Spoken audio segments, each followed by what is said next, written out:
Good afternoon, keepers of the cash. Gary B, the casual comic guy here, and I am here with my special guest today, Thorsten, from over on Varangian Vigilante's channel. If you guys haven't checked this channel out, I have his links down below in the description for Instagram and YouTube, and please give him a check out. Louis, how you doing, sir? Hey, Freaky Louis. This is obviously a July 4th stream. It's a holiday. I'm expecting more people on the rewatch than in the actual live. And that's okay. So the reason we are here today is Thorsten sent me an AOK, and I'm showing this side because his address and my address are on the other side. So I'm not showing that. And I have pre-cut it, so I'll pull it out. Now, Thorsten, before we get into anything, what's going on with you, sir? Oh, just a very chill Sunday, which here is not a holiday, obviously, but happy Treason Day to glorify the colony. And of course, also a happy birthday to you, Gary. Oh, thank you, man. You know, once you're an adult, birthdays are no big deal. It's like every other day. It has been for a long time for me. I mean, basically the same age as Marvel Conan. But yes, it's true. And I've thought about that often. Like maybe that's one of the reasons I've always connected with it. Is that the first issue came out in 1970, the year I was born. Obviously, I wasn't reading it in 1970. I didn't discover Conan until like 7 or 8 years old. Around. So. But yeah, once I did discover it, and I think like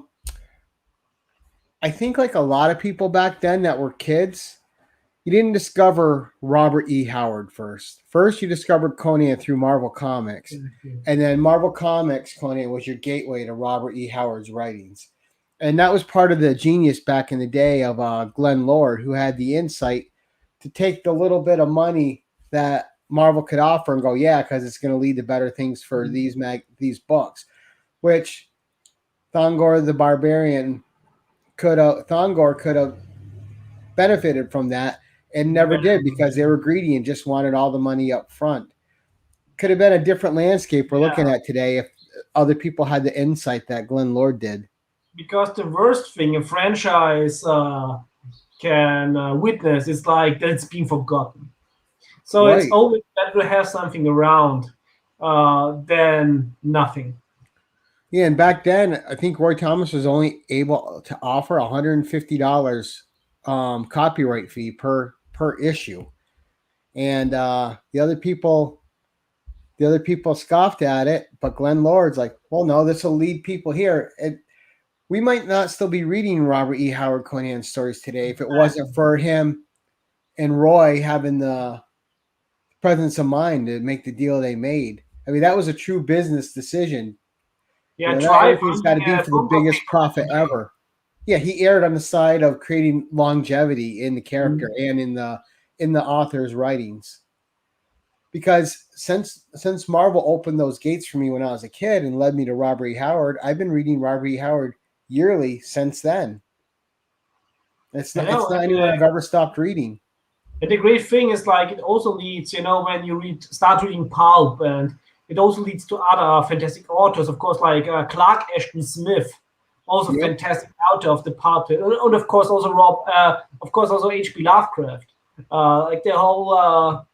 All those guys that hung out kind of then they all had their own style. Yeah, it was basically the letters were like the live streams of the pulp. And there was an author I liked back then too. I bought 2 copies of this one paperback. It's called Weird World, and it's spelled differently. Great sword and sorcery sci-fi book. I still think I have both copies because I used to read it every year. I got to read it again this year. I haven't read it now in a few years. But Terry Bison, great book. Just one of my all-time favorites. And again, in those eras too, those pulp magazines, you cannot beat the classic fantasy painting covers that they had back then, man. Oh, Those covers were amazing. And it's always so funny when they say, "Oh no, like it's such a male domain." It's like most of the covers were actually drawn by women. Right. Yeah. There was spectacular artists. Well, And also a lot of one of the writers, ones that a lot gets of female overlooked is writers. Marie Severin. So yeah, so it's like it always bothers me right nowadays when they think that strong female characters are new, new inventions. That nah, they No, did it they're always in sword and sorcery. Right. Yeah, You weren't reading the right stuff.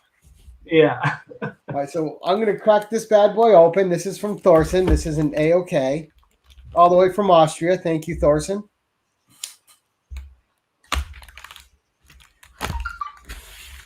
But yeah, this got here really quick.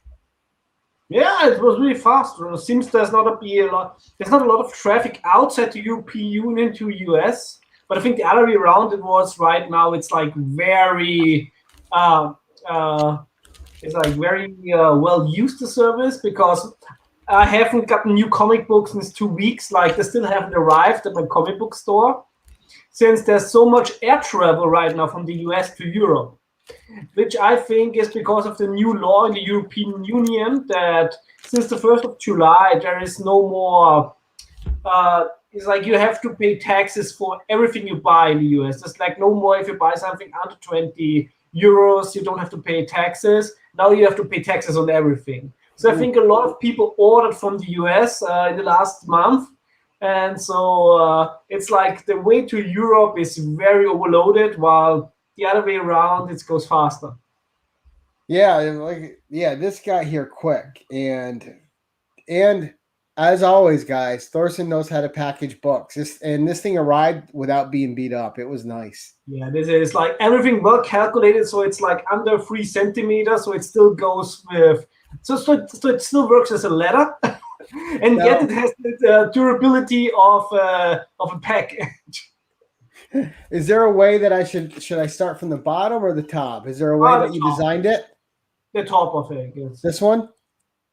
It could be like I'm old. Oh no! I'll start with the front with the C. This one? Yeah. Okay. All right. All right. So we got Avengers Spotlight 35 with a very Steve Lytle cover, who is an underrated artist in my opinion. Yeah. He did a lot of great covers for Marvel, a lot of great interiors too. Now this is a Conan-like character. That's not Conan himself. It's Gilgamesh, and yeah, I thought it's something is totally up Ella, and also it was like also is a safety for so that to the actual book nothing happens to the actual books. That is cool. I'm definitely going to read that. It's like a buffer you can read. Now this is super cool. I've never seen this cover. But you got Robert E. Howard on the cover. Dampierre. That's a grado di Robert Howard. That's an Italian comic. Dampierre is like a very long-running Italian horror series. So this is an Italian, but I highly recommend you to use some app to translate it. It's basically a story where Robert E. Howard is the protagonist in this issue. So like he has to fight eldritch horrors, and he's basically also you see some Conan stuff in there where he dreams about his creations, and yeah, Robert E. Howard is the protagonist in this story. That is cool. It only has been printed in Italy. Since it's such a high number in the run, I doubt it will ever be translated in another language. There's some English and German translations of Dampierre, but always the earliest number, and then they stop after a while. So, but this is a really fantastic story, and it's nice to have Robert Howard on a comic book cover. That is like not a Conan book where he's actually the hero. Was that his real life girl? I think I can't remember her name right now. I'm blanking. He was on and off with her. Yeah, I think it's Bryce. Yeah. Yes, thank you. And no, that's great. Now you were saying there's an app that has this translated. there are some apps where you can just hold it like over the language and then it translates automatically. At least a friend of mine showed me that when I sent her a German cookbook, and she showed me like how she's translating it with the app. Like, that's magic. Wow. I'm going to have to figure out what app that is and try it out. Because I would read that Conan #1 with it too that you sent me, the Italian one, just for fun. All right, now we have, this is really cool too. And this is one of my favorite Frazetta paintings on this cover, the Frost Giant's daughter. And this is Conan, the Frazetta cover series. I had no idea if you already have the Frazetta series. I don't. Okay, that's it's even better. But I got a second one, and I thought, where else to send it than to you? And this is a beautiful book. It's a fantastic series with the Darko stories, of course, of the original stories the paintings were based on. Yeah, fantastic. This beautiful, beautiful art in the inside too. It's mesmerizing. And you know, it's funny though, because for as big as a story this is to Conan fans, it's one of the ones I think is overlooked most of the time. And the one thing that I like about the Frost Giant's daughter is it highlights one very specific thing about Conan, and that's his indomitable will to survive. Yes. Like, this is the story that highlights that will, because by all accounts in the story, he should die several times. By the elements, by the battles, by everything he encounters. By the force of supernatural powers. Right. And he just won't give up. He just doesn't. And that was always the thing I appreciated about this story. It's just his indomitable will to survive anything he encounters. He just won't give it up. That's one of my favorite things about Conan is, he gets beaten down, he gets captured, he isn't chains, but he overcomes the odds and comes out on top. So he's not like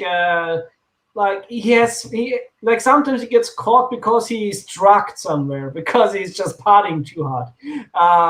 And this is a fantastic because Conan, although he's basically like peak human, he still is flawed. He's got his two big flaws, right? Drink and women. And those are the two things that always get him in trouble. Yeah. Now, he knows mostly he can fight his way out of things, but women are going to get him in trouble, and drinking's going to get him in trouble. Especially if he's got a little coin in his purse. But so this next one is awesome. And I know about cross planes. You know about cross planes. I'll let you, you're the historian. I'll let you explain it. You'll explain it a little better than me. But Cross Planes Comics, this is the horror. And for those of you who don't know, there was no limit to the type of stories that Robert E. Howard wrote. He wrote boxing stories, war stories, what they called back then Oriental stories. He wrote Westerns. He wrote more than Conan. He wrote tons of horror. I have a collection of just horror stories from Robert E. Howard. Yeah, these are very prolific. Recently, there was a nice collection of him by Glover Press, The Rattle of the Bone. And this one is reprints of older horror stories. And there's also the Death of a Legend in there from the Epic magazine. Oh, I love Epic. Yeah. So just, again, great art on the inside. And, this is one I was looking into buying, too, because look at that back cover art, too. And this is very hard to find. Tell them about Cross Planes a little bit. Yeah, of course. Cross Planes is the city where Robert E. Howard lived in.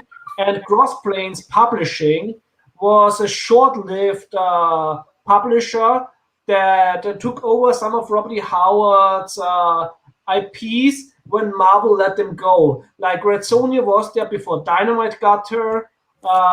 They never had the Conan rights, but they sadly very short-lived. They had bigger plans, but I think it was they released this as a time when sword and sorcery was on the decline, sadly, and also Robert E. Howard was not that much in demand. So there's a very low printing number. It's very hard to find. And sadly, gladly, a comic book store here had like a second one, so I also got you one. No, that's awesome, and I'm telling you, all this will get read this week. Oh yeah, especially this is amazing because some of the time period horror stories that he wrote were incredible. There is some incredible gems in there, and just werewolf stories, and I always dark. think that werewolves are very underappreciated, like in horror. Right, and there was a level of darkness in his horror stories that you didn't get in a lot of today's modern horror stories, where they're kind of more flashy than dark, and these have an ominous tone which hangs on you while you're reading them. He also invented the book von unersprechlichen Kulten for the Lovecraft, for basically Cthulhu mythos. So he actually wrote also stories that are officially canon in the Cthulhu mythos.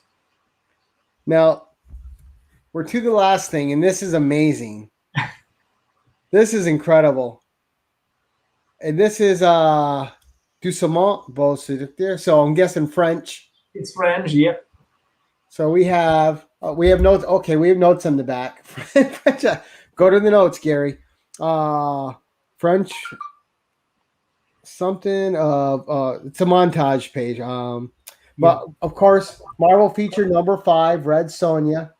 But you have to do one thing. Yes. You have to take out the original US comic and you have to compare. Because if you look, you see some inking and cutting on it.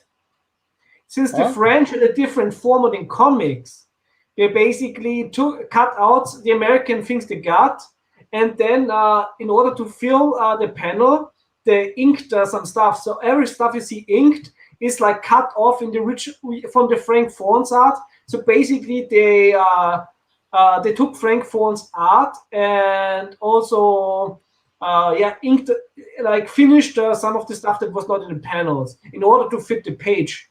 Oh, that sounds like a whole nother video I'm gonna have to make. Yeah. I'll compare the 2 pages. Yeah, and you won't believe I found like a French seller who sold like some of these, and you won't believe for how cheap they sold them away. Wow. Yeah, because this is amazing. I'm gonna definitely compare it. I got my box of old Marvel Red Sonjas upstairs. I keep them stored. Yeah. And I break them out when I read them, but I'm definitely going to do a comparison video. Yeah, that's going to be fun. Ooh, that is awesome. Again, we're going to show this. I'm going to embiggen myself for a second, and I'm going to show everybody the books again real quick. So this is the French page, and this is the layout for Marvel Feature 5. And for those of you who don't realize it, Marvel Feature was actually Red Sonja's first solo title. It ran for 7 issues. And that was the second series of Marvel Feature. So again, Robert E. Howard Horror from Cross Plains Comics. Conan number 1, the Frazetta cover series. This is the Frost Giant's daughter. And then Dampierre with Robert E. Howard on the cover. Very nice. And Avengers Spotlight 5 with Gilgamesh. And that's just an awesome cover too. And again, that's a Steve Lytle cover, one of the underrated artists that people don't talk about enough. I think you also he sadly passed away last year. There's a lot of good ones from back then that people they're forgotten now. Yeah. You know, like Pat Broderick was another good one who did a lot of good stuff. And I'm always a fan when Marvel did, like you said, it was a Marvel feature Red Sonja, when they had like a title to spotlight and to showlight like their non-top seller characters. Right. And I always love those. Like their Marvel premiere book did the same thing with you had sometimes just incredible one-shots of why didn't this take off? Why didn't people pick this up and give it a chance? Like you also have some fantastic first appearances like in these titles. Right. Like that one I reviewed, Monarch Star Stalker. What a great read that was, and by Howard Chaykin, a known talent, and nobody picked it up, and it was a great story, man. It was hard boiled, it was sci-fi, it was savage in its own way. It was just really good.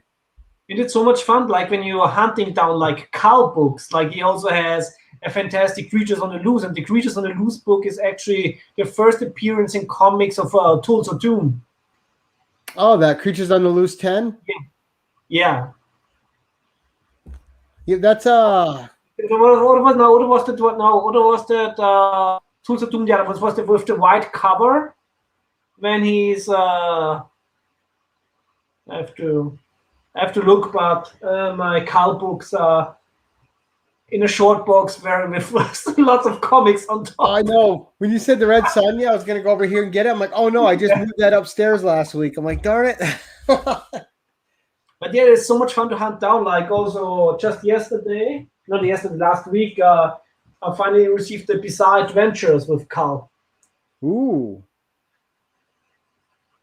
They actually wanted also to do a Red Sonja one, but it never was released, sadly. I know, and those old magazines do not get the love they deserve. Yeah, they're so fantastic. Especially too when you're talking old horror like Eerie and Epic. So many great artists on those that people don't realize, like Ken Kelly, like Boris Vallejo, like Joe Jusko, like so many artists that contribute. Frank Frazetta, tons of covers on those old horror magazines. Paintings that people have never only seen because you only see his Conan ones ever. You don't see all these other masterpieces that Frazetta did. Yeah, or like also from Warren, the 1984 and 1955, they called it later. There's so many magazines nobody talks about, but they have fantastic stories. Like most stories never reprinted. Yeah, Vampirus Camilla, fantastic. This is new, guys. You can get this now. This just came out this last week, and that's a Jones cover. I think Keith Jones, right? It's Keith. His name was Keith Jones, right? Who did this painting? I don't know if it was his name. I can't remember his first name, but I have to wait a little bit longer to get that.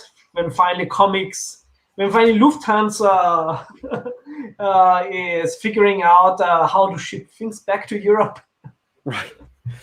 And the thing is cool though, it's like these magazines now, like the Creeps and the Vampirus Carmilla, they're using classic covers too from these incredible artists. I think I have the one from last month here because I still have to read that one. Yeah, the Frazetta, just beautiful. Oh, I know, isn't it? Yeah. And there's just so many great Frazetta ones.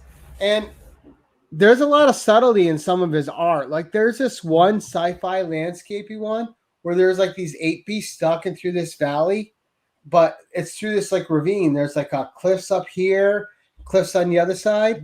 And if you're not paying attention to the painting and really looking at it, you don't even notice a man and woman on the cliff side, because you're so focused on those 2 ape creatures coming through, and you don't notice the subtleties. Pictures, yeah.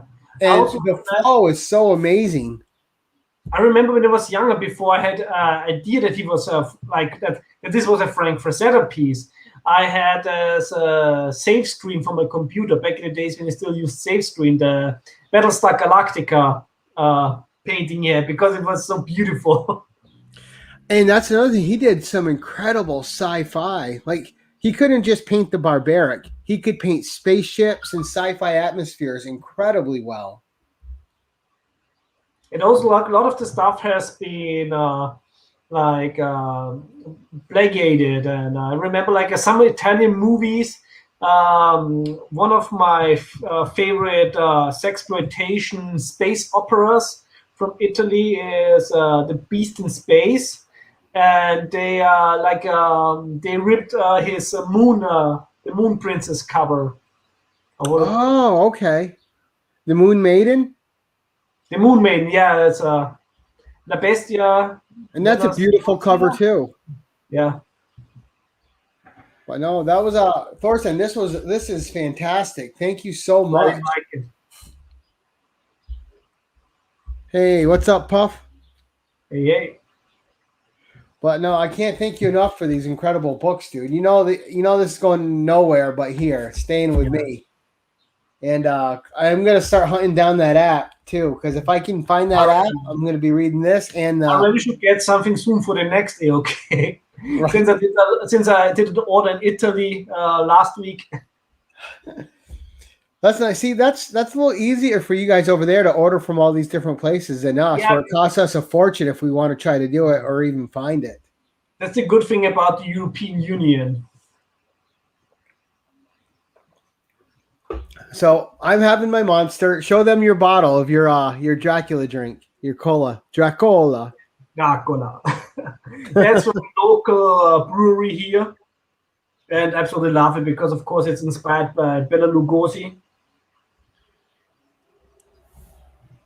Whenever I hear Bela Lugosi too, all I can think of is that song. Bela Lugosi's dead. He's dead. He's dead. You ever heard that song? Bauhaus. Yes.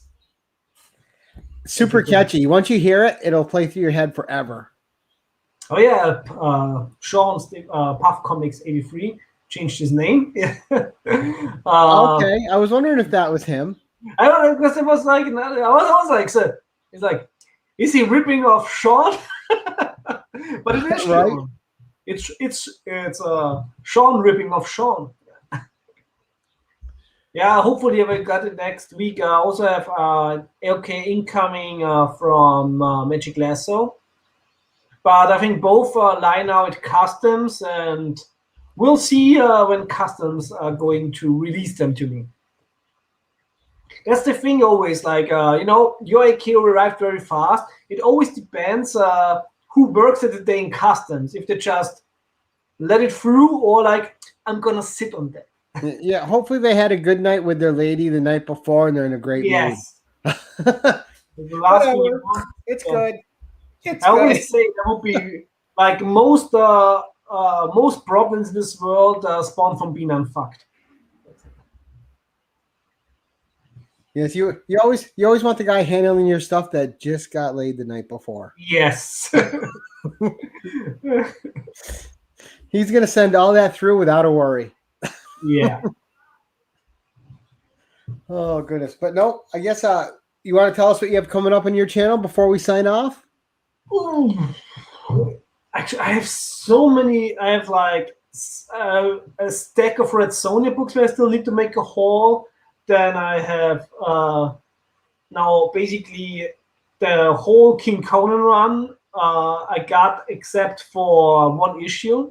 Which you got to let me know about in case I have an extra. Because you really gave me a very great head start, and then I found a German comic book store that had actually the rest of all the issues for €2 each, which is a fantastic price here in Europe. We barely have $1.50 bin, so when you can get like a vintage Marvel book for €2, you're very happy. Right. And for those of you guys who are looking for a cheap way into some Conan stuff, the King Conan series is vastly underrated, and you can get it in the back issue bins, usually for $2 or under an issue. The issue number one in near mint will only cost you about $8. So even the number one is cheap, and probably one of the better comic covers, in my opinion, in history. It's amazing, that cover. It's so striking. I'm going to send one out. I got 5 of them. I'm going to send one of them out to get graded. And I just absolutely beautiful cover. 55 issues. The thing you have to know about that series too is it was King Conan for the first 18 issues. Issue 19, they switched it to Conan the King, because when the books were listed for selling, they wanted the 2 Conan titles to show up next to each other. And that was the only reason for the title change. Marketing. Yeah. And because a lot of people get hung up and confused on it. Well, I was collecting King Conan, now there's Conan the King, but I can't find the first issues. Well, that's because they're the King Conan issues. Yeah, but like fantastic stories. And actually, on the 30th of July for Arnold's birthday, I'm going to do a video about a King Conan book. where actually I think Schwarzenegger is in it. I've mailed to Mark Silvestri, who penciled the comic, and he answered me. But he can't remember. But he said actually it very much sounds like something he would do because he's a big Arnold fan. Nice. And you know what's funny is that one per store variant, the Arnold cover of the 2019 Conan one that they had put out. Oh yeah. Yeah. So I already have one of those. That was not a ratio. That was you could only get it through a website. Yeah. Well, I think it was a one per store. No, it was not a store one. It was like it was Conan Comics. It was like you had to order it from the store, and you were able to order the book raw. You were able to pre-order it slabbed or with a signature by Arnold. But the Arnold signature was so overpriced. I was lucky that I got one for free from the Arnold fan club because they got some of them.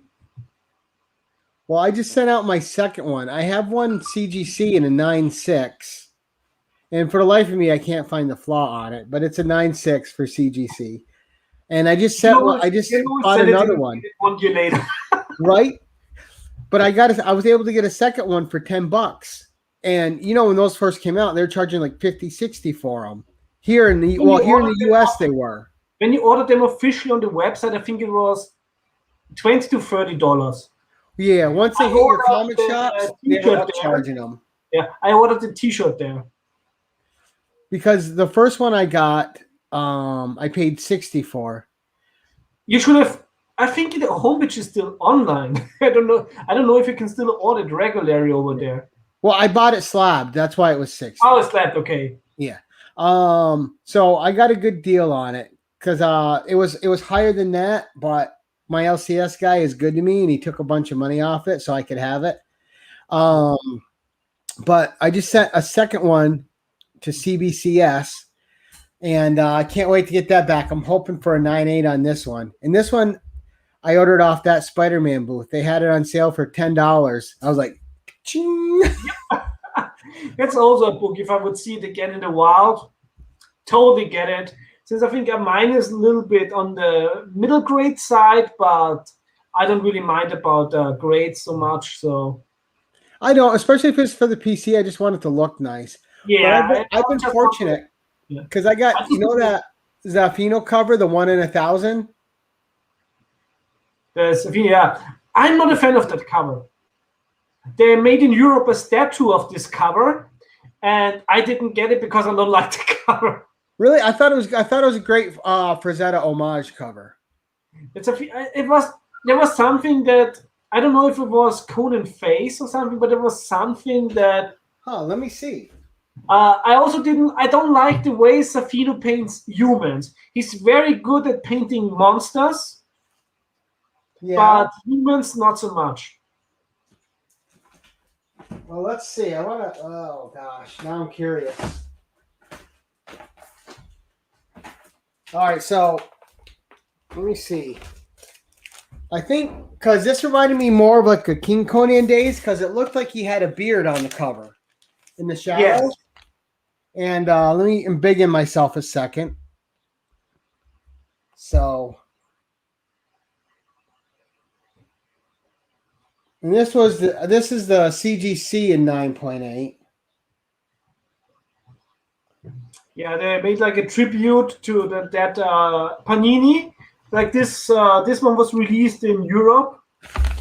Let me make you big. Hold on. Yeah. Yeah, the statue was released in Europe, but I'm not a big fan of it. So it's €200, and it also comes with the art of Marvel Conan comics, but I already have the book. So it's like, nah, I'm not paying €200 for a figure that's based on the cover that I actually don't like. The statue that they knocked it out of the park with, and I also had it in CBCS in a 9.8 as well.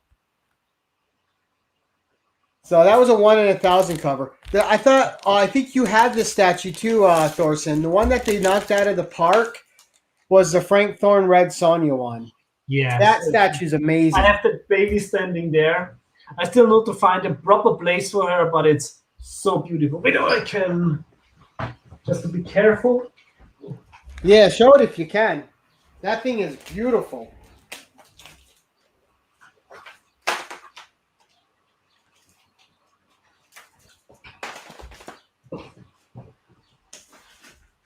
Yeah.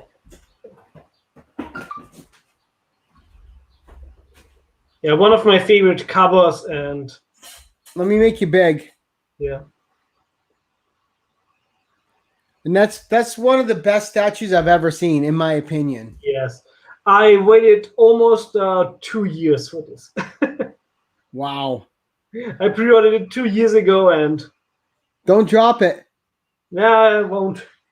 Yeah, that thing's gorgeous. And the thing was, I even paid more for the regular version because the figure store in Germany where I ordered it for, they had like the variants that are actually more limited, the black and white one and the one with blood on them for cheaper. And they didn't have, and they have not listed the regular one. So I was writing, I want the regular one. I want it as it is on the cover. I don't want it black and white, and I don't want blood on it. I want the cover version. I would want the same exact one. I mean, if you're gonna make the statue based on the cover, don't embellish it. Just give me the cover. Exactly. But all right, well, that's it. I don't know if you have anything else to add. Everything else, then I'm working on another video where I wanna show highlight the blonde Red Sonja. Oh, that would be awesome. Yeah, I want to talk about like all the European reprints where Red Sonja is blonde. That is a great book. The one you just showed. That's cool. Yeah, that's from the only channel from the news for the newspaper strips. Then there's also like other European versions where Red Sonja is blonde, especially in Italy and in Spain. So I want to just talk a little bit about that and bring that out there. And next Friday, today's Sunday. Coming Friday, I am having my movie stream with Sean again, and this is basically our anniversary stream. Nice. So we're doing this now since 1 year, and we're gonna talk about a movie that is. If you ask me, hey Ryan, if you ask me, I would say it's still a recent movie. I was 10 when I watched it. Jurassic Park. Oh, right. Yeah, and the effects still hold up in that movie. They not only hold up, they're better than what Hollywood produces nowadays. Because the thing is, nowadays in most movies you get like a CGI overload. So your eyes have nothing. They don't have an anchor in the movie. So everything seems fake. But with some of the older movies or movies that do it right, that means you have a lot of real things like nature and humans on screen, and the CGI is just parts of the picture. So your eyes have an anchor, so the CGI seems more realistic. And this is why Jurassic Park holds so well up, because you have so many practical effects. And the sense of tension in that movie too. Practical effects too. So your eyes having something to have an anchor. Yeah, and the sense of tension that's held in that movie is fantastic. Yeah. And the newer ones, I didn't mind at all, but they don't have that same sense of tension. They're more spectacle, not so much storytelling and tension. I'm one of the few people that The Fallen Kingdom is my second favorite Jurassic Park movie because it really appreciates horror. And it does. It feels when I was a kid, I also loved the book by Michael Crichton. And the book was way more horror than the movie was. Like the book was, I remember when I was in the bookstore as a kid, and there was like the kids version, and I was like grabbing the kids version. My mom was like, "No, if you want to read it, you read the real version." Right, nice. Yeah, that's a good mom. So I got it, and I was reading it, and I was immediately hooked. There's some differences with the movie. I totally recommend to read the book, and of course also watch the movie.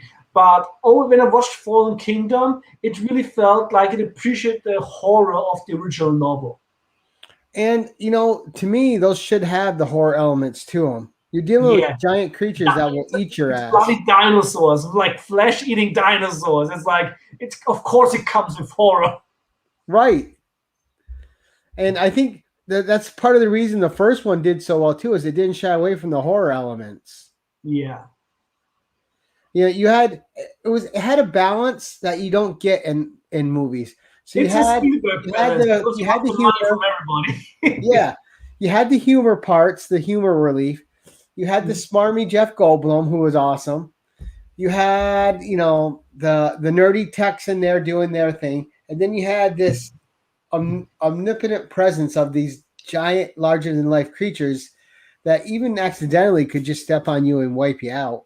It's really, you know, the moment when Dr. Sattler turns like Sam Neill's Alan Grant's head, and you were seeing like the awe. That was the same awe that we had as an audience, like seeing this on the screen, because we've never seen something like this before. And this is one of the few movies that ushered in a new era. Right. And it captured scale, the scale of what this is. And I absolutely love when a director is able to capture scale.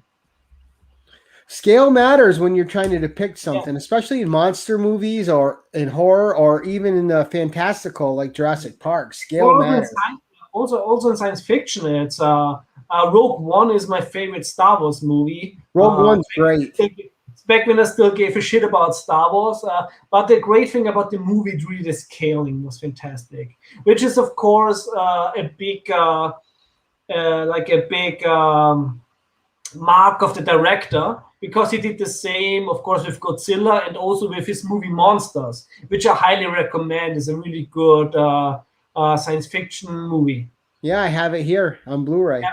Yeah, Monsters is really nice because you have like these aliens on the world, but you also have this fantastic human relation story in it. Now, I couldn't get through 10 minutes of the sequel because it was so bad at the beginning. I haven't watched the sequel. I was like, nah, I don't need to watch that. No, it doesn't even feel like it's related to the same movie. Yeah.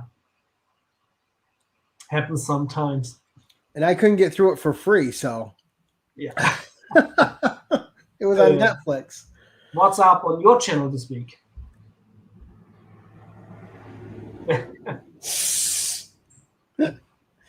Oh, Lasso.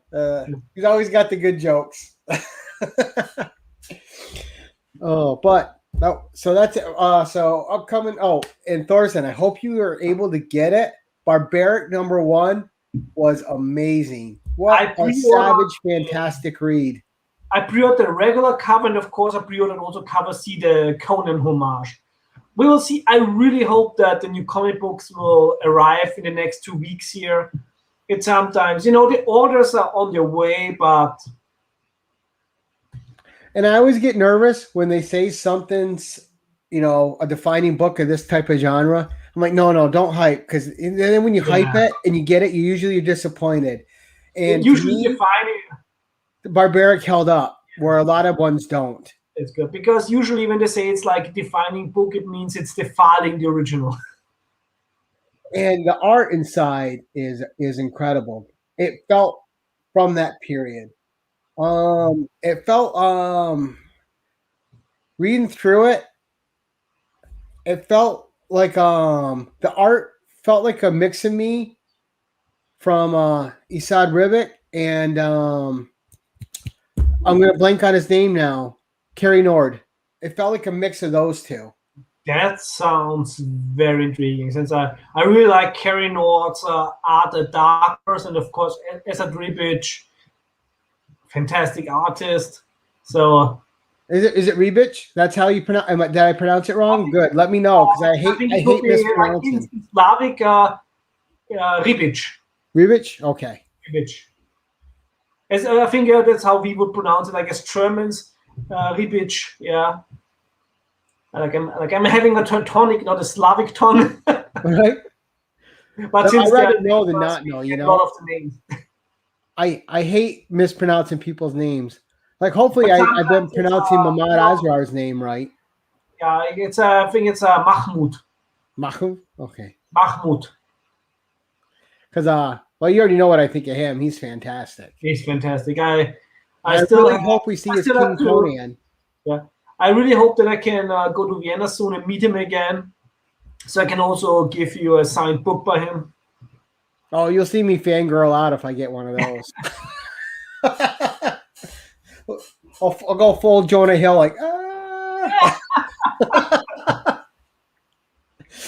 And it's funny too, because I'm honestly not the biggest signature guy, but there's some people whose stuff is just amazing. I think he's one of them for me. I don't know what it is about his style. It fits Conan so perfectly. And I'm dying for him and Jason Aaron's King Conan series to come out. I think what is so interesting about his art is he grew a little up between two worlds because his mother is from Austria, and I think his father is from Turkey. So, and he grew up in Turkey. So you had like the influences, of course, of the more how can you call the Turkeys? Not exactly Arabs. But they're not steppe people. So, but like you have the influences from what they call Muslim art, and then of course from European art, and with a lot of the with the human structures you have a lot of influence from. It makes it really look like a little bit like Middle East and like this foreign type, but it fits the Conan, it fits the Hyborian age so well. It's the grittiness of it. And then also, it's only the thing with him is also he puts everything on it in it. He's always, as I think with artists, always like a lot of artists always question themselves. So he has like for himself very high standards. And I know every time I'm telling it, oh my God, this looks so amazing, he's always like a little bit like he's ashamed of his art, but now he should be proud of his art. He's, in my opinion, one of the top 3 artists at Marvel. Well, that just speaks to someone who's a perfectionist. If you're a perfectionist, you're never happy with anything you do. You always think you could do something a little bit. Oh, I could have tweaked this. I could have just added this. I could have. A perfectionist is like that, and he sounds like a perfectionist. Yeah. It's because the thing with him is, we have a lot of fantastic artists. Like I absolutely love the art by De Torres, who did a fantastic story in the King Conan King Size Special, and the Conan King Size Special last year. It also has some fantastic covers. It did. Yeah. But the thing with Mahmoud is that his art, a lot of the Conan artists are like, their art is basically like an old school art style, which I will always appreciate. But Mahmoud's art it's so modern. It's very modern, but it doesn't suck, which is very rare. He has like this great blend of classic art and modern art, and I really think that what he does with Conan is the defining Conan style from the 2000s.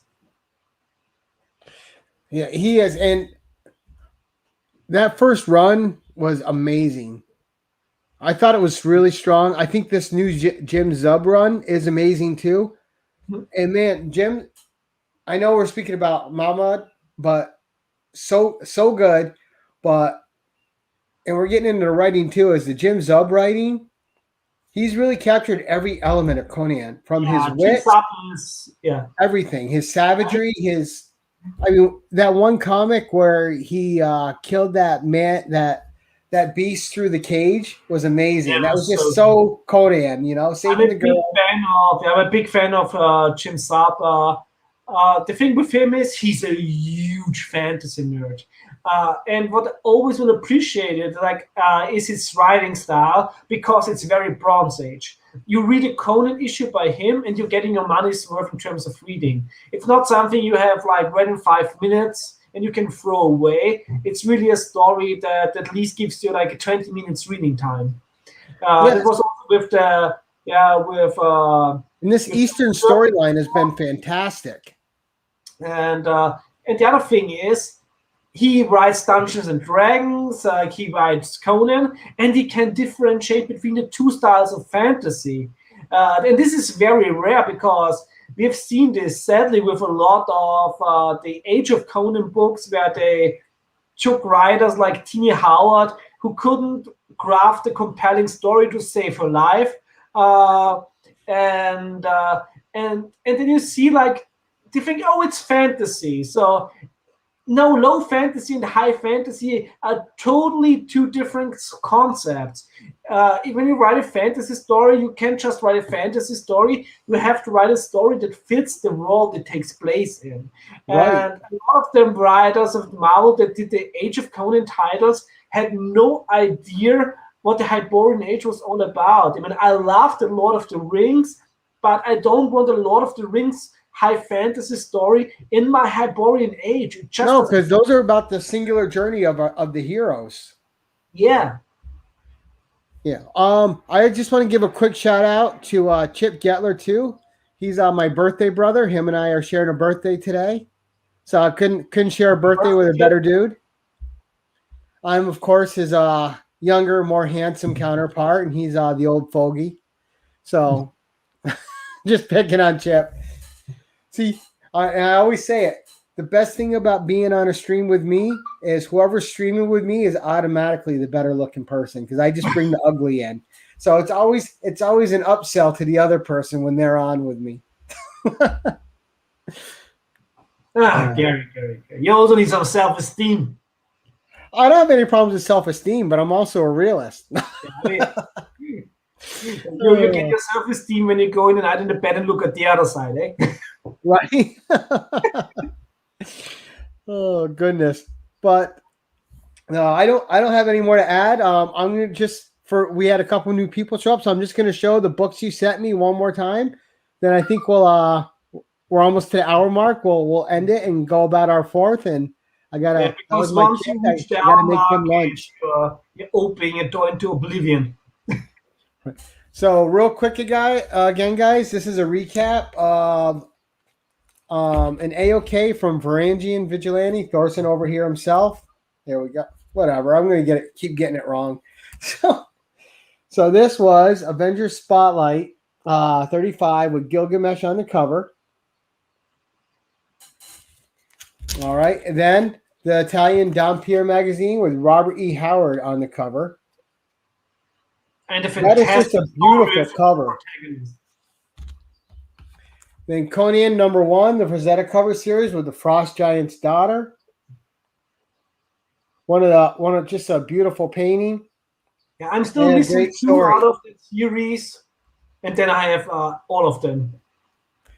That's something I got to work on getting now. I might have another one, but also we have Cross Plains the Horror. The Dark Horse one. Yeah, the Dark Horse. Yeah, I have all them in the omnibus and trades, but I really want them also as a single issue. And you can still get them for cover price or less. And I think the Dark Horse ones are underpriced. Yeah, very underappreciated, especially since I think that Dark Horse did the best Conan run. No, the original Conan run's the best Conan run. It's fantastic. I absolutely love it. But what Dark Horse did with Conan, like there's having this continuity going on with the backflashes and everything. It's just it really felt like somebody is like you're sitting somewhere, somebody's telling you the stories. Right, and I did like how they framed it. My issue with some of the Dark Horse stuff was I'm really big on writing and artist pairing, and sometimes they had artists I did not like at all on some of the Conan tales. Like Queen of the Black Coast, I did not like the art on that. That's funny. Conan looked like a scrawny teenager, and it did not fit the Conan tale at all. I really like the art, and I really like how she drew Bellet. Like I really love the version of Bellet, like optically. Conan was just too skinny and frail to me in that one. Skinny, but it's also I can accept it because when you look back at the original Conan stories, like he was like back in the days, the body of Tarzan was like peak human. This was before bodybuilding crew, and I think we talked about it on a past show that you can always see within comics. I'm a big fan of bodybuilding. I love watching the Mr. Olympia, Arnold's Classic, and you can always see back in the days how the muscles in comics evolved with bodybuilding. How bodybuilders grew bigger, the muscles in comics grew bigger. And I mean, back in the day, you didn't need CGI; you just need Louis Ferrigno as the Hulk. Right. Well, and I don't even need a bodybuilding looking Conan, because that wasn't Barry Windsor Smith Conan, and he still looked savage and he still looked brutal. Yeah, there's so many different approaches. So I'm not too mad when somebody changes the body of Conan, as long as it fits within the story he's telling. So, but I see what you mean. Yeah, he just didn't look athletic. Like, he looked more like he had a scholar's body with a savage head. It's like they put Conan's head on you or me. That wouldn't fit. But I have to drain again. Right, and the thing is I'm a huge Queen of the Black Coast fan, because I love the character of Bela, and I just think she's amazing, and sadly, through film or television, we haven't gotten accurate depiction yet of Bela or Valeria. Yeah, because of course Valeria from the movie is basically a blend of different characters. You have a little bit of Valeria in her, you have a little bit of Bellev, but you also have a little bit of Red Sonja in her. It's right. Of course, Sandra Bergman, fantastic. I absolutely love the character, but it's not very true to the source material. And that's the thing, right? And here's why they haven't got it right yet. Just adapt the stories Robert E. Howard wrote. Everything's there, man. Do a Queen of the Black Coast movie. Do a Red Nails movie. Both stories are fantastic with different characters, and they would be incredible. I still think that if you want to adapt Robert E. Howard's stories, I would go for a serialized storytelling because they're novellas. And sometimes when you and that's where my hope is with Netflix. I think Netflix will fuck it up. Sadly, I hope I'm wrong. I would still stay on the positive side because I gotta believe we're gonna get the Conan we need. I have to believe it. I'm 51 now. I need to get the Conan that he's supposed to be at some point. I'm seeing my favorite franchises raped in cinema and in streaming services, like piece by piece. I'm all out of optimism. But you know what? The thing is, I couldn't care less because I have the source material to go to. Right. Yeah. But the thing is in this type of storytelling that they can do on a Netflix or a streaming service, it lends its strength could be in those Howard stories and doing the serialized things. You could do all of Conan's journeys through this series, where he's just starting out fresh from the war in Venarium, where he's a thief, where he's a Kozak, where he's an army general, where he's a king. You could where he's a pirate. You could do all the different stages of Conan's life, and think about that just in that little sentence of this character. Just how many different things in the few stories that Robert E. Howard put out of him, all the different things Conan was in those stories. You know what I would do? I would make a series with Arnold as the storyteller. Right. And that would be great. And his love child. Playing a young Conan. Since Joseph looks so much like it, and Joseph is a fantastic guy. He's it's like when you write to him, he's very approachable, he has great humor, and he just looks like his father. He looks even more like Conan because he has like a darker skin color because of his Mexican mother. So he's actually absolutely perfect as Conan. And that would be a great end cap too. With Arnold telling the story from the old King Conan thing. Yeah. Because what I thought they could do with Netflix too, you could have 2 different series, right? You could have a whole series that runs 3 or 4 seasons with young Conan up to, like, say, age 30. 3 seasons because they cancel everything after 3 seasons. Right. So all the way up to there, right? And then you take a break, come back next year with a King Conan series. Yeah. And then with the King Conan series, you have the Princess Zenobia, you have Khan, you have his other 2 kids, and just you could tell that could be its own 3 or 4 season arc. And you could, like you said, you could have Arnold narrate both series. And then when that final King Conan series came to its last episode, and it just goes to him sitting on the throne like we got teased in the first 2 movies. And he's telling the tale there, and you could have but it be in the throne room with a whole audience in front of him, and him with the scroll telling his story, his tale, with an advisor next to him and his family. That would be amazing. But the problem is modern Hollywood storytellers don't think like that. They don't think in terms of story. Oh, Lasso here. Which of these characters could we make a chick? Right. Oh. No, so much potential though. Yeah. So let's hope they don't waste it. They will waste it, but no, let's not say that. Let's hope for the best. Eternal hope. Eternal hope. But anyway, I think we'll wrap this up. We've got over an hour now. Thorsten, again, man, thank you so much. This is extraordinary, and you know how much I appreciate it. I truly, truly do, buddy. Otherwise, I wouldn't send it. And you know I love the foreign version of things. I love it. I love comparing the Americanized and the foreign version of things and just how they differ and just how different outlooks. If you take a look at the material, it's amazing. There's so much fun.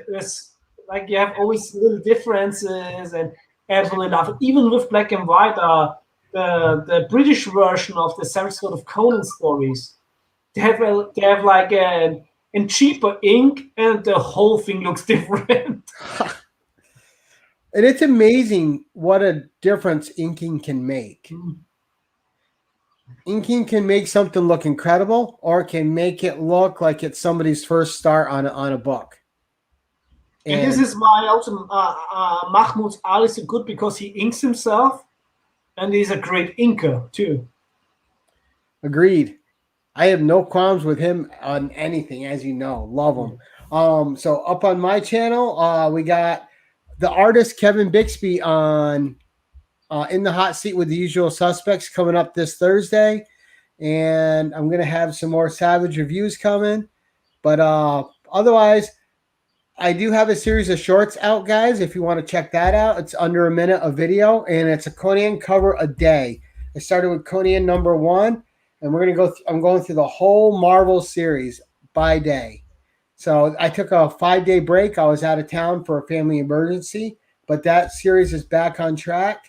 So a Conan cover a day. I give you a little bit of information, like who wrote it. And of course, it's the original Marvel run. So every day, that's Roy Thomas. The cover artist, the cover inker, the interior inker, and sometimes a little backstory on the story in the book itself. And a lot of things that people are finding out through this series is there's a lot of Conan stories written by Roy Thomas that are adaptations of non-Conan stories by Robert E. Howard. And the great thing about those guys is you get to read the original story with the original character that he wrote it with, whether it was Turlo O'Brien or not. And then you get to read it, reimagine as a Conan tale, and they're both spectacular. You have to get the Conquest comics. I think I posted one of them on IG. They also did Robert E. Howard adaptations. Yeah, and also, like you said, a Conan cover a day keeps wimps and posers at bay. Nice. No better way to end it. Thorsten, would you like to say goodbye? Goodbye, everybody, and have a Savage Sunday. And as always, guys, well, first, thank you, Thorsten, and keep it casual.